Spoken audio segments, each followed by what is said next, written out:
The night began like any other episode of America's Got Talent, with the stage glowing under a galaxy of lights and the audience buzzing with excitement.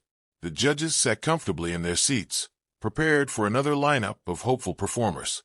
Simon Cowell leaned back with his usual skeptical expression, while Heidi Klum smiled warmly, ready to be surprised.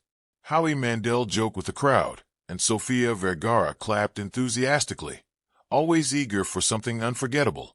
But no one, absolutely no one, was prepared for what was about to happen. Backstage, among the nervous contestants, stood a Filipino boy no older than 16. His name was Mateo Reyes, a quiet teenager from a small coastal town in the Philippines. He wasn't dressed in anything flashy, just a simple black suit, slightly oversized, with a trembling confidence behind his eyes.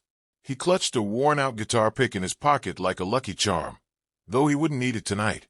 This wasn't just another audition for him. This was his dream, his family's hope, and the voice of an entire childhood filled with music echoing through tiny radios and old vinyl records. As the announcer called his name, Mateo took a deep breath and stepped onto the stage. The crowd applauded politely, not yet realizing they were about to witness something legendary. Mateo stood in the center of the stage, staring out at thousands of strangers and 4 judges who held the power to change his life. Terry Crews approached with his microphone, smiling kindly. "Mateo, welcome to AGT. Where are you from?" Mateo's voice was soft but steady. "I'm from Cebu, Philippines." The audience cheered warmly, proud of the international representation. Terry asked what brought him here, and Mateo hesitated before answering. "My father loved Elvis Presley," he said. "He used to play his songs every night. When my father passed away, I promised myself I would sing like him one day. Not to copy him, but to keep him alive." The room shifted slightly. Even Simon's expression softened for a moment. Sofia leaned forward, touched. Heidi whispered, "That's so sweet." Mateo explained that growing up, his family struggled financially. Music was their escape. He never had formal lessons, never performed on big stages. He practiced in secret, singing into a cracked mirror, imagining crowds that weren't there. Tonight, he wasn't just auditioning. He was fulfilling a promise. Terry nodded with admiration. "So, what will you sing for us tonight?" Mateo looked up, eyes shining with emotion. "An Elvis Presley song," he said simply. The crowd clapped, some smiling, some curious. Simon raised an eyebrow. "Elvis, that's a bold choice." And yet, Mateo's calmness hinted that something extraordinary was coming. The stage lights dimmed, and a single spotlight fell on Mateo. The band began to play the opening notes of "Can't Help Falling in Love." The audience grew quiet, expecting a sweet tribute, maybe a decent performance. Mateo closed his eyes. Then he sang. The first note that came out of his mouth didn't sound like a teenage boy at all. It sounded like time had cracked open. It was deep, rich, velvety, so hauntingly similar to Elvis Presley that people visibly froze in their seats. Gasps rippled through the theater like a wave. Simon Cowell's head snapped up instantly, his eyes widening in disbelief. Sofia's mouth fell open. Heidi blinked rapidly, trying to process what she was hearing. Howie whispered, "No way." Mateo wasn't doing an impression. He wasn't forcing it. The voice flowed naturally, as if Elvis himself had somehow returned through this young Filipino boy. Every syllable carried the same smooth charm, the same emotional weight. The audience leaned forward, completely hypnotized. Mateo moved gently, his posture calm, but his voice filled the entire auditorium like a ghost of rock and roll history. People began shaking their heads, smiling in shock, some already wiping tears. It wasn't just talent, it was uncanny. It was magic.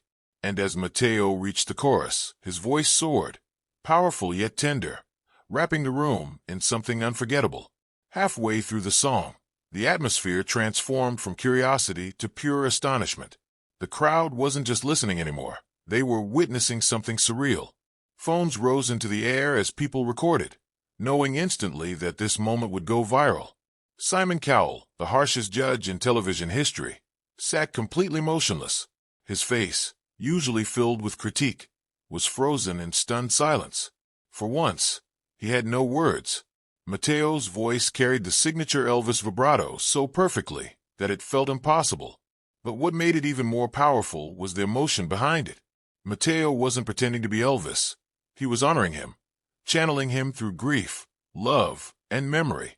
When Mateo sang, "Take my hand, take my whole life too," his eyes opened, glistening under the spotlight. You could see the boy behind the legend, a child who had grown up with nothing but dreams and old songs. Sofia placed her hand over her heart, whispering, "This is unbelievable." Heidi looked like she might cry. Howie, normally comedic, was speechless. The audience sat in reverent silence, as if afraid to interrupt the spell. Mateo's voice didn't just imitate Elvis. It resurrected a feeling, an era, a soul.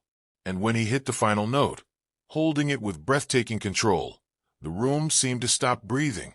The moment the song ended, there was a split second of silence.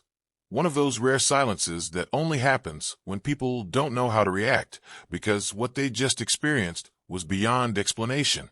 Mateo stood still, breathing softly, his hands trembling. Then suddenly, the entire theater erupted. The crowd exploded into thunderous applause, screaming, cheering, standing up all at once. It wasn't a normal standing ovation.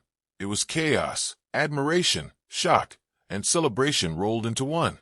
People shouted, "Elvis," and "Oh my God." Terry Crews was jumping backstage yelling, "That kid is insane." Mateo looked overwhelmed, tears forming as he realized the world had heard him. Simon Cowell stood up slowly, still shaking his head like he couldn't believe what was real. Sofia clapped wildly, shouting, "You are incredible." Heidi's eyes were wet as she smiled.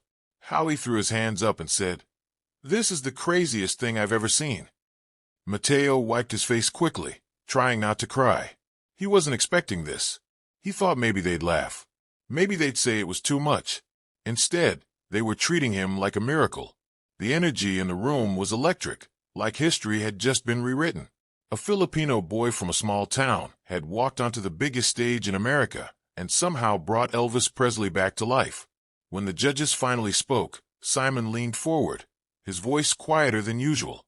"Mateo, I don't know what just happened." The audience laughed nervously. Simon continued, "I have heard thousands of singers, thousands, and I have never, ever experienced something so unexplainable." Mateo's lips trembled. Simon looked him straight in the eyes. "That wasn't an impression. That was something else. That was like Elvis walked into this room through you." The crowd roared again. Sofia practically shouted, "You are a star." Heidi said, "Your father would be so proud of you." Howie nodded, serious for once. "This is why this show exists." Mateo broke down in tears, covering his face as the audience chanted his name. Terry Crews rushed onto the stage and hugged him tightly. In that moment, Mateo wasn't just a contestant anymore. He was a symbol of dreams crossing oceans, of music surviving generations, of a boy turning pain into beauty. That audition would be replayed for years, shared across the world, titled AGT Judges Frozen in Shock when Filipino boy channels Elvis Presley. And somewhere beyond the lights, beyond the stage, beyond the applause, the promise was finally fulfilled.